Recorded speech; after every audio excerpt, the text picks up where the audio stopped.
प्रियजनों, प्रभु ने आज वचन दिया है और कहा है कि मेरे बच्चों से कहना कि ये सबों के साथ शांति बनाए रखें और पवित्रता की साधना करें, तभी ये लोग मेरे दर्शन कर पाएंगे, अन्यथा मेरे दर्शन नहीं करेंगे।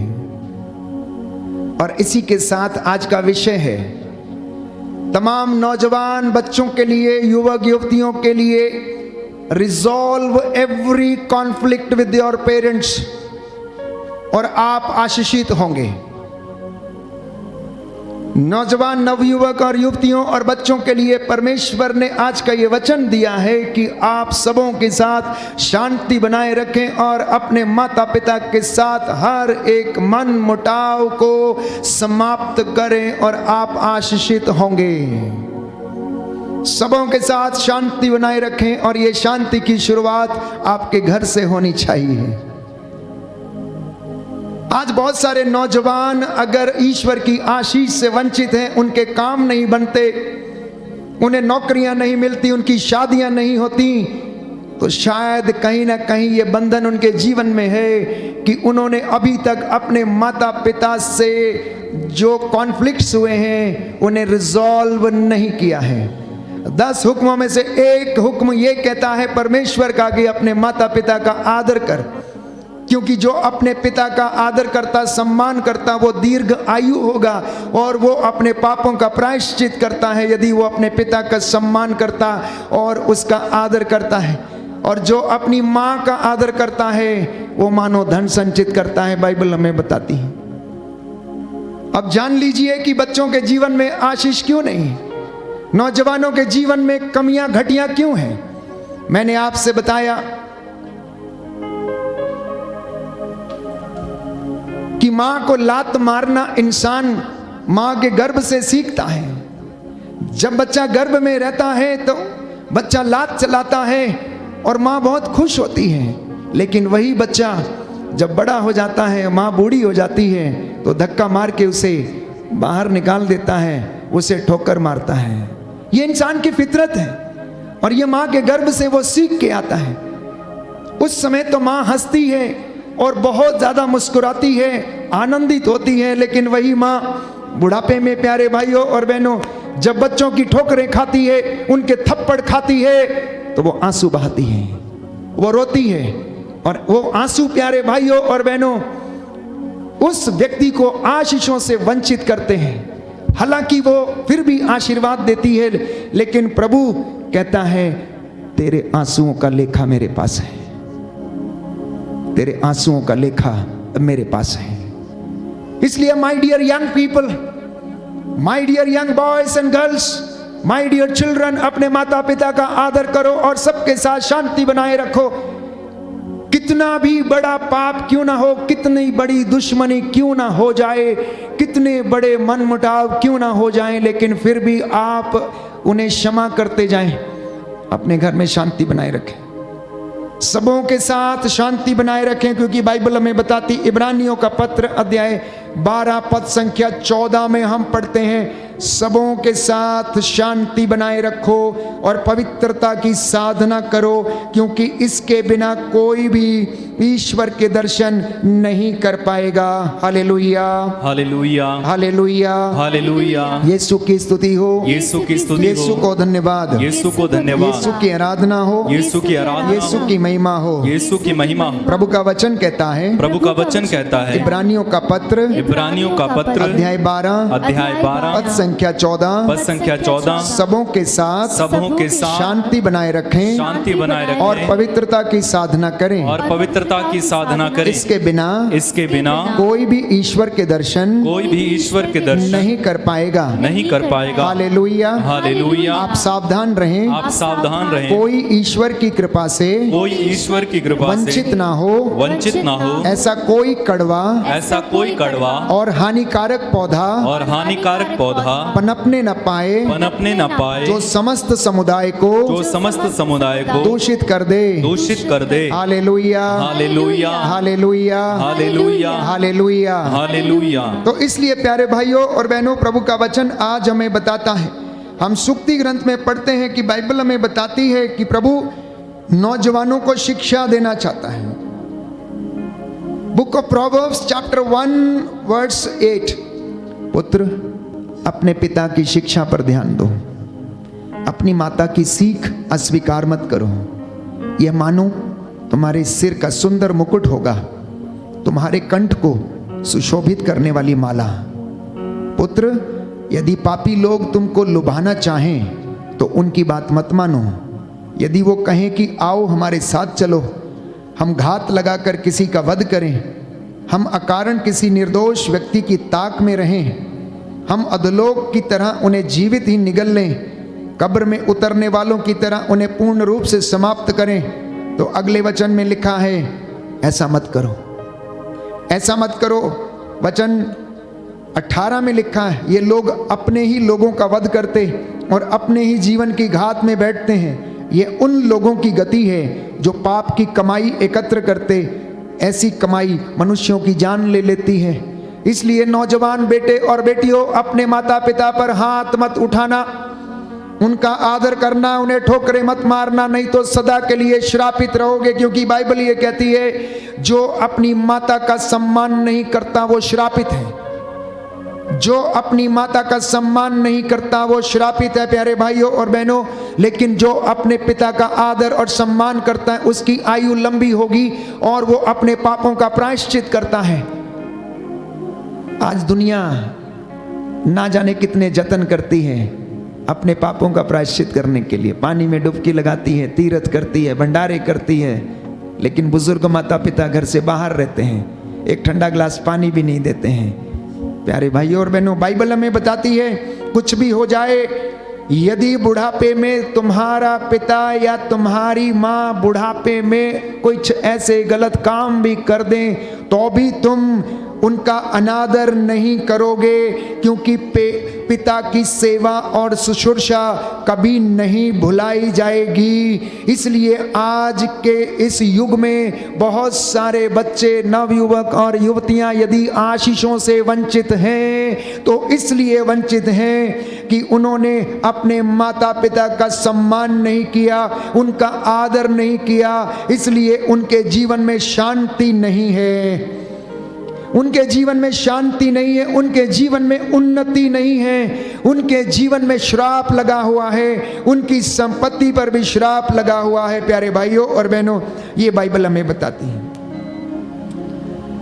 इसलिए आप लोग विशेष रूप से नौजवान बच्चे याद रखें, कहता है पुत्र मेरी बात सुनो, मेरी शिक्षा की उपेक्षा मत करो, तुम उनसे दूर रहो, उस घर की देहली पर पैर मत रखो, कहीं ऐसा ना हो कि तुम अपनी मर्यादा खो बैठो और अपना जीवन उस निर्दयी को अर्पित करो।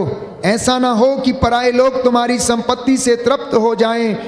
कहता है तुम अपने गुरुओं की वाणी पर ध्यान दो, शिक्षकों की वाणी पर ध्यान दो, अपने माता पिता का आदर करो और आलसी मत बनो, बल्कि ईश्वर का वचन ग्रहण कर अपने माता पिता का सम्मान करो। Hallelujah, hallelujah, hallelujah, hallelujah. यीशु की स्तुति हो, यीशु की स्तुति हो, यीशु को धन्यवाद, यीशु को धन्यवाद, यीशु की आराधना हो, यीशु की आराधना हो, यीशु की महिमा हो, यीशु की महिमा, यीशु को धन्यवाद, यीशु को धन्यवाद। इसलिए प्रभु कहता है कि धन्य है वह मनुष्य जो मेरी बातों को सुनता है। Book of proverbs chapter 8 verse 34 onwards. Book of proverbs सूक्ति ग्रंथ अध्याय 8 पद संख्या 34। धन्य है वह मनुष्य जो मेरी बात सुनता, मेरे द्वार पर प्रतिदिन खड़ा रहता और मेरी देहली पर प्रतीक्षा करता है, क्योंकि जो मुझे पा लेता है उसे जीवन और प्रभु की कृपा प्राप्त होती है, और जो मुझे नहीं पाता वो अपनी हानि करता है। जो मुझसे बैर रखते हैं वो मृत्यु को प्यार करते हैं। ये नौजवानों के लिए और बच्चों के लिए, हर एक व्यक्ति के लिए ये आज का वचन है कि धन्य है वह मनुष्य जो ईश्वर को और उसकी प्रज्ञा को खोजता है और उसे प्राप्त कर लेता है। इसलिए प्यारे बच्चों, आज का वचन प्रभु ने विशेष रूप से आप लोगों के लिए दिया है। कहता है सबसे शांति बनाए रखो। सबसे पहले ये शांति की शुरुआत आप अपने घर से करो। अगर आपका पिता बूढ़ा हो गया है और इस बुढ़ापे में उसका मन भटक जाता है, विचलित हो जाता है और वो अनेक प्रकार की घटनाएं करने लगता है, तो तुम उसके लिए प्रार्थना करो, उसके लिए प्रार्थना करो। उसे समर्पित करो, क्योंकि उसकी सेवा और शुश्रूषा कभी नहीं भुलाई जाएगी। कहता है कि बुद्धिमान पुत्र अपने पिता को आनंद देता है, किंतु मूर्ख पुत्र अपनी माता का तिरस्कार करता है। जो बुद्धिमान पुत्र है वो अपने पिता को आनंद प्रदान करता है, किंतु मूर्ख पुत्र अपनी माता का तिरस्कार करता है। और ऐसे लोगों को प्रभु आशीष प्रदान करता है। इसलिए प्रियजनों, प्यारे बच्चों, आज का वचन आप लोग ग्रहण करेंगे तो आपके जीवन में आशीष हो जाएगी, आशीष उतरेगी, उन्नति आएगी। Therefore I tell you, resolve every conflict with your parents, और आपके जीवन से वो बंधन टूटेगा, वो आशीष आएगी, वो आशीष आएगी। याद रखिए, उड़ाऊ पुत्र ने किस तरह से अपने पिता से अपनी संपत्ति का हिस्सा लिया और वेश्याओं के पीछे उसने बर्बाद कर दिया। लेकिन जब होश आया तो उसने पिता से माफी मांगी और पिता ने उसे फिर से वही सम्मान प्रदान किया जो उसे बचपन से दिया था, वही सम्मान प्रदान किया। और वो अपने पिता के घर में लौट कर आया। पिता ने उसके आदर में एक भोज का प्रबंध किया, उसके उंगलियों में अंगूठी पहनाई, उसके पैरों में चप्पल पहनाई और उसके वस्त्र नए पहनाए और मित्रों को बुलाया और उनके साथ उसने आनंद मनाया और कहा, मेरा बेटा जो मर गया था वो जी गया है, जो खो गया था वो वापस मिल गया है। आज बहुत सारे घरों में प्यारे भाइयों और बहनों ये श्राप लगा हुआ है। अक्सर हम बहुत सारी बातों को सुनते आए हैं, सोचते आए हैं। हम अपने व्यवहारिक जीवन को ठीक करना नहीं चाहते हैं और आध्यात्मिक जीवन में आगे बढ़ना चाहते हैं। ये कैसे संभव हो सकता है? क्योंकि हमारी आध्यात्मिकता हमारे व्यवहारिक जीवन पर निर्भर करती है। हम दोगले नहीं हो सकते कि हम प्रार्थना में कुछ और बोलें और घर में जाकर हम कुछ और बातें करें। हम दोगलापन या दोगला व्यवहार नहीं कर सकते कि हम प्रभु से दिन रात यहाँ पर माफी मांगे, कन्फेशंस करें और तुरंत जाकर अपनी माँ को तमाचा मारें या गाली दें या उसको बुरा भला कहें। ये परिवारों की और समाज की विडंबना है। This is the irony of the society कि आज प्यारे भाइयों और बहनों, बच्चों ने अपने माता पिता का सम्मान करना नहीं सीखा, इसलिए वो आशीषों से वंचित हैं। तो मैं समझता हूं कि अगर ये बात ठीक हो गई तो आपके घर में प्रेम पनपेगा, शांति आएगी, उद्धार आएगा, क्षमा आएगी, एक दूसरे को सहन करने वाले बनेंगे। किसी घर में आप देखिए कि किस प्रकार से बेटा अपने बाप से बात करता है, अपनी माँ से बात करता है, तू तड़ाक करके बात करता है, कोई सम्मान नहीं, कोई आदर नहीं है। उनके बोलने का तरीका, उनके बोलने का सलीका, बात करने का व्यवहार। और बुढ़ापे में प्यारे भाइयों और बहनों, यहां तक कि वो चलने फिरने के लायक भी नहीं रहती है और नशेड़ी बेटा अपनी मां से थाली परोसवाता है और खाता है, जबकि वो बना नहीं सकती, जबकि वो खाना नहीं बना सकती और उसे गालियां देता है। बहुत सारे घरों की ये समस्या है प्यारे भाई और बहनों, क्योंकि हम इस दुनिया में रहते हैं, हम देखते हैं, हम सामाजिक प्राणी हैं, इसलिए हमें पता लगता है। आप अपने आस पड़ोस में जरा देखिए नजर डाल के कि क्या परिस्थिति है। क्या ये कारण नहीं है कि इंसान के जीवन में वो आशीषों से वंचित है? सच है प्यारे भाइयों और बहनों, क्योंकि 10 हुक्मों में परमेश्वर का एक हुक्म ये कहता है कि तू अपने माता पिता का आदर कर, तू अपने माता पिता का आदर कर और तू उन्नति प्राप्त करेगा।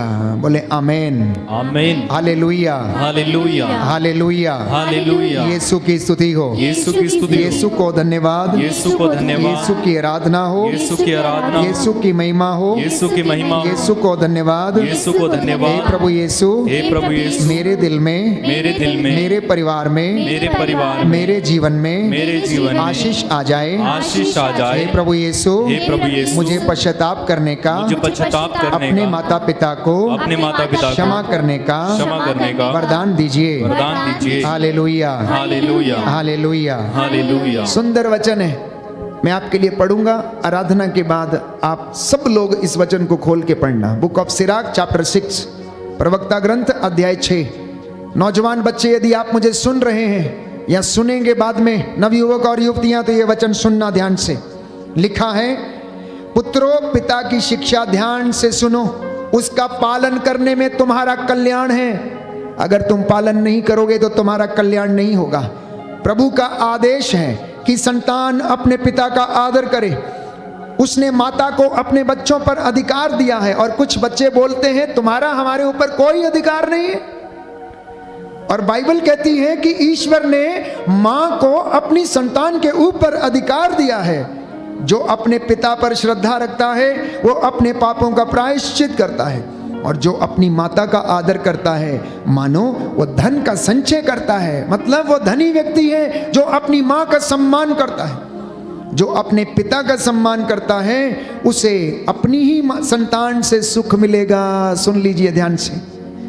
नौजवान युवक और युवतियां जो शादी करने वाले हैं, सुनिए ध्यान से। बाइबल क्या कहती है कि अगर तू अपने माँ बाप का आदर करेगा तो तुझे भी तेरी संतान से सुख मिलेगा, और वो तेरा आदर करेगी, क्योंकि सबको माँ या बाप बनना ही बनना है, सबको सास या ससुर बनना ही बनना है। इसलिए जवानी में ही बटोरना शुरू करें, नहीं तो तुम्हें बुढ़ापे में कोई नहीं देगा। क्योंकि बाइबल ये कहती है, और जब वह प्रार्थना करता है तो ईश्वर उसकी सुन लेगा।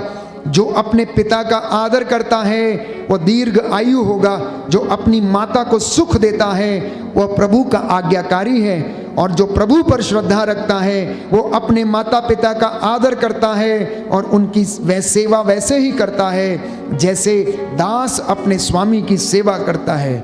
वचन और कर्म से अपने पिता का आदर करो, बाइबल कहती है। वचन से भी और कर्म से भी अपने पिता का आदर करो, जिससे तुमको उसका आशीर्वाद प्राप्त होगा। अब बच्चे शिकायत करेंगे कि हमारे पापा तो बहुत ज्यादा खराब हैं, हमें मारते हैं, पीटते हैं, हम कैसे करें? प्यारे भाइयों और बहनों, क्योंकि उसने जवानी में, बचपन में ये सब सीखा है, इसीलिए वो वंश दर वंश, पीढ़ी दर पीढ़ी वही श्राप लेकर आगे बढ़ता गया है, और विपत्ति उसका पीछा करती रही है। आज बंधन तोड़ने का दिन है, प्रायश्चित करने का दिन है, क्योंकि बाइबल ये कहती है कि जिससे तुमको उसका आशीर्वाद प्राप्त होगा। पिता का आशीर्वाद उसके पुत्रों का घर बनाता है। पिता का आशीर्वाद उसके पुत्रों का घर सुदृढ़ करता है। बाइबल कहती है, प्रवक्ता ग्रंथ book of Sirach chapter 3 verse 11, कि पिता का आशीर्वाद उसके पुत्रों का घर सुदृढ़ बनाता है, किंतु माता का अभिशाप उसकी नींव को उखाड़ देता है। माता का अभिशाप कहता है उसकी नींव को उखाड़ देता है।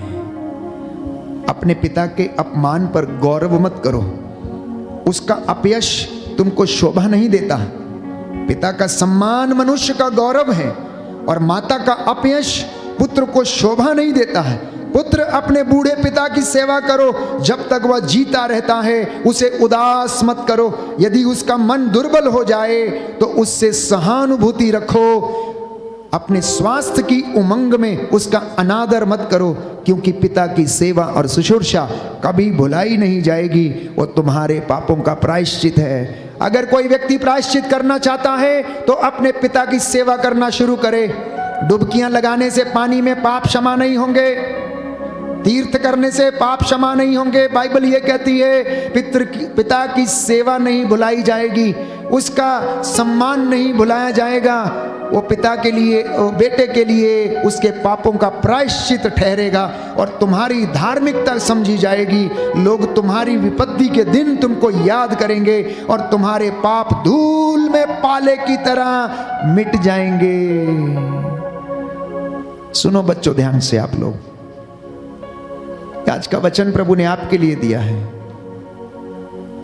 कहता है जो अपने पिता का त्याग करता है वो ईश निंदक के बराबर है। जो अपने पिता का त्याग करता है वो ईश निंदक के बराबर है, और जो अपनी माता को दुख देता है वो ईश्वर के द्वारा अभिशप्त है। जो अपनी मां को दुख देता है, मारता है, धक्के देकर बाहर निकाल देता है, रोटी नहीं देता, पानी नहीं देता और उनका अपमान करता है, वो ईश्वर के द्वारा अभिशप्त है, श्रापित है वो व्यक्ति। ये प्यारे भाइयों और बहनों पवित्र शास्त्र का वचन है। ये पवित्र शास्त्र आपसे बातें कर रहा है। इसलिए अपने व्यवहारिक जीवन को सुधारना, कितना भी क्रोध आए परंतु अपनी जुबान पर लगाम देना, क्योंकि प्रभु का वचन ये कहता है तेरी हर निकम्मी बात का हिसाब तुझे देना पड़ेगा।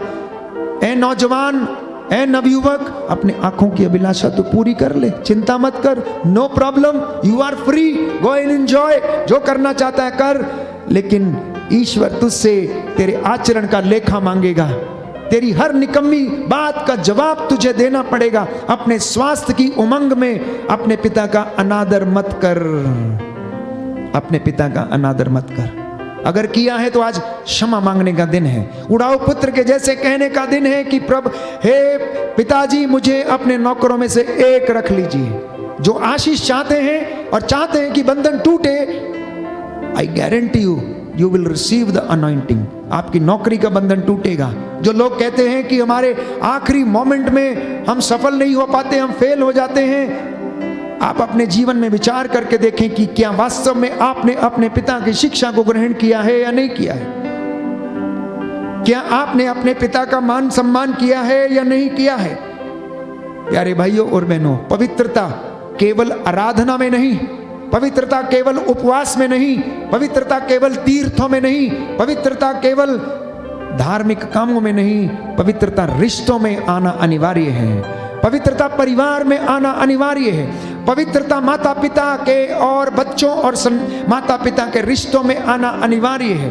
पवित्रता प्यारे भाइयों और बहनों जब तक विचारों में नहीं है, व्यवहार में नहीं है, तब तक कोई भी ईश्वर के दर्शन नहीं कर पाएगा।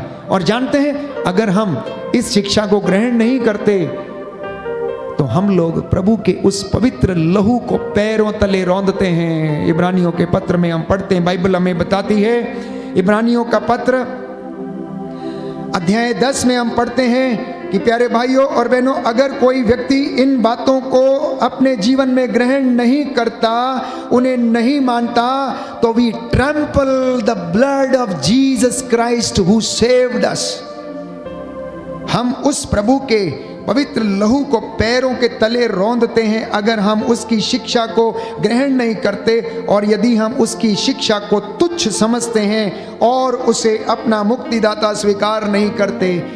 इब्रानियों का पत्र अध्याय 10 पद संख्या 29। तो आप लोग विचार करें कि जो व्यक्ति ईश्वर के पुत्र का तिरस्कार करता, विधान का वह रक्त तुच्छ समझता है जिसके द्वारा वह पवित्र किया गया था, और कृपा के आत्मा का अपमान करता है, ऐसे व्यक्ति को कहीं और घोर दंड के योग्य समझा जाएगा।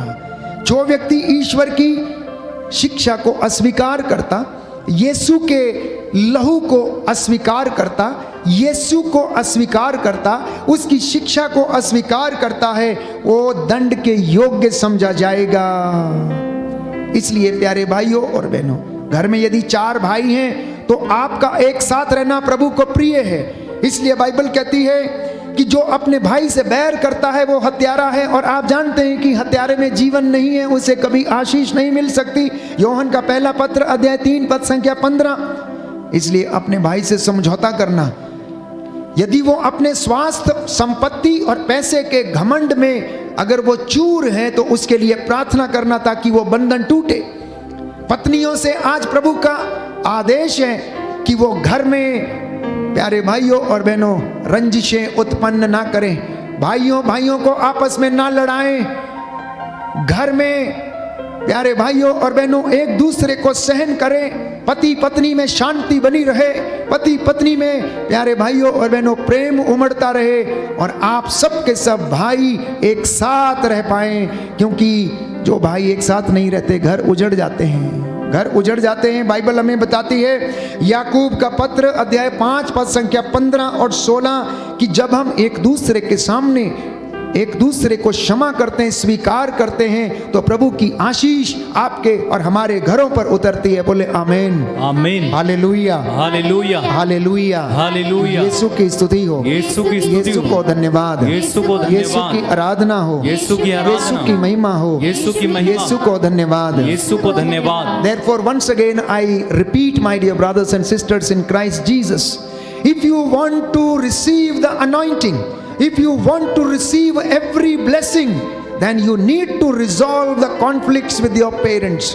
अगर आप चाहते हैं कि आप अनुग्रहित हों, यदि आप चाहते हैं कि आपकी पैसे पर उन्नति आए, यदि आप चाहते हैं कि आपका घर बने, यदि आप चाहते हैं कि आपके बच्चे उन्नति करें, तो आपको अपने बुजुर्ग माता पिता से समझौते करने होंगे, उन्हें माफ करना होगा, उनसे माफी मांगनी होगी और माता पिता को अपने बच्चों को क्षमा करना होगा।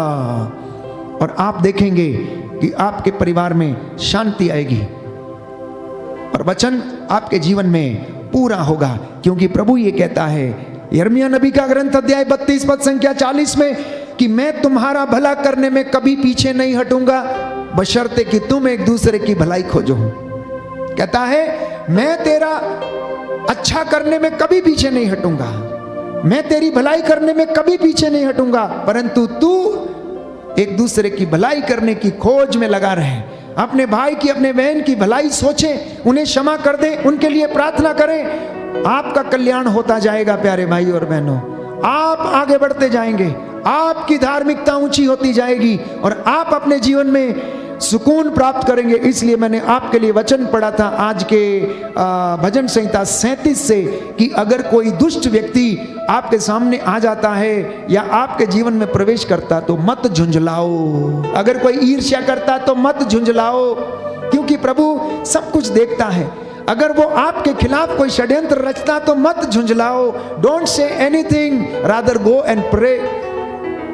आप ऊंचे होते जाएंगे लेकिन घमंडी नीचे गिरता जाएगा। ये प्रभु का वचन है। दीनहीन को प्रभु ने ऊपर उठाया, घमंडियों को तितर बितर कर दिया। कहता है पूरी श्रद्धा भक्ति के साथ इंतजार करो उसकी अनॉइंटिंग का और उसकी आशीष का, और वो आपको आशीष प्रदान करेगा। और ये आशीष आपको कहां से मिलती है? How do you receive this anointing? ये अनुग्रह आपको कैसे मिलता है जानते हैं? बाइबल में बताती है योहन का सुसमाचार अध्याय 1 पद संख्या 16 कि प्रभु यीशु की परिपूर्णता से हमें अनुग्रह पर अनुग्रह मिलता है, not because of anything else.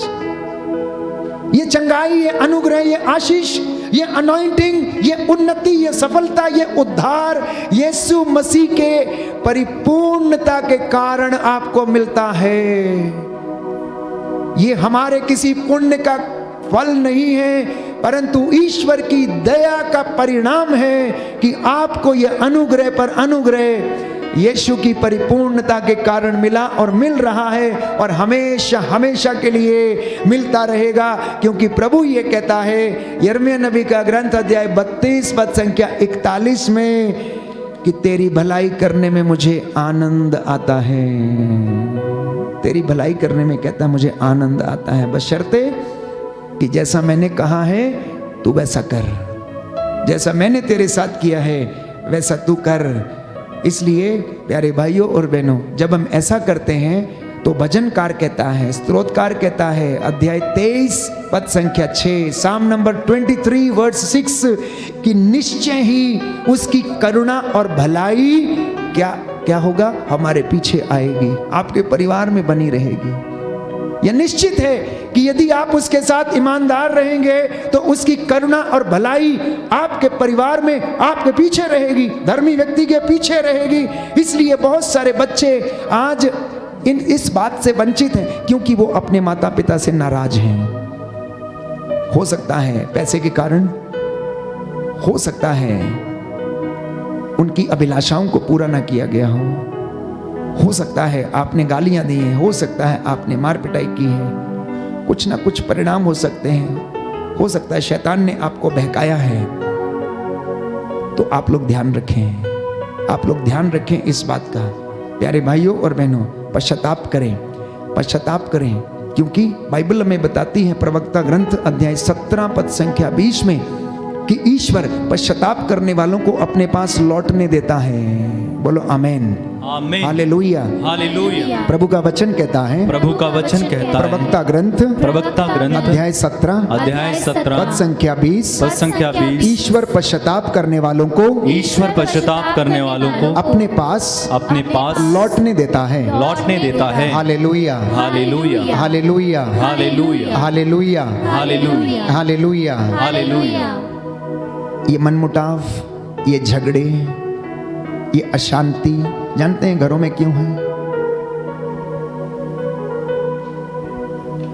शैतान आपके घर में, आपके जीवन में, व्यक्तिगत जीवन में ये जंगली बीज बोता है। और जंगली बीज जानते क्या है? सबसे पहले वो शुरुआत करता है शक से। सबसे पहले वो आपके घरों में शक उत्पन्न करता है।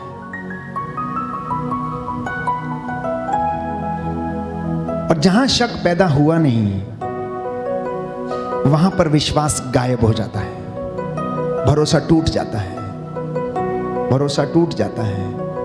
और यहां से प्यारे भाइयों और बहनों, मायूसी छाने लगती है। जब विश्वास चला जाता है तो मायूसी छाने लगती है। सबसे